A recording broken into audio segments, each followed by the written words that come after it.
السلام عليكم ورحمة الله وبركاته. ازيكم يا حبايبي؟ عاملين ايه؟ معاكم مروة السمان، ودي قناة من الصعيد اللي في وشكم دواتي. انا اشتريت ده كربات من السوق وكان حلو جدا وقطعته. انا هسلكه مقطع يا حبايبي، كل واحد هياخد نيبه.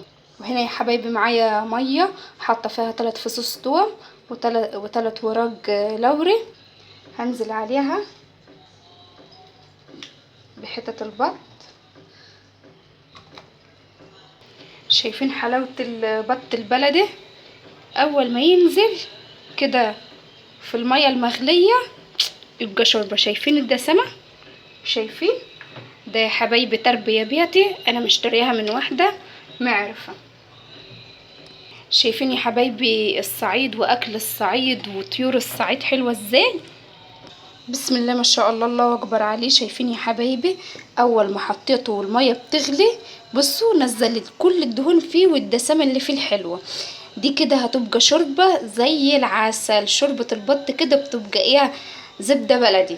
هغطيه دلوقتي واسيبه يغلي ويطيب خالص، وبعد كده هقول لكم على بقيه الوصفات. بصوا يا حبايبي، انا سبتها تغلي غلوتين. هعمل ايه دلوقتي؟ هوطي عليها البوتاجاز.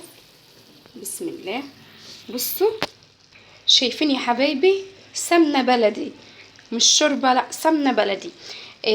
بصوا انا ليه بوطي عليها البوتاجاز؟ بسيب الفراخ او البط او اي حاجه بلدي تطيب على الهادي. ليه؟ عشان النسيج بتاع اللحم يبقى دايب دوب كده. ودي يا حبايبي كانت طريقتي في سلق البط البلدي. اتمنى ان هي تعجبكم. كانت معاكم مروه السمان من الصعيد، واحلى سلام من الصعيد. سلام.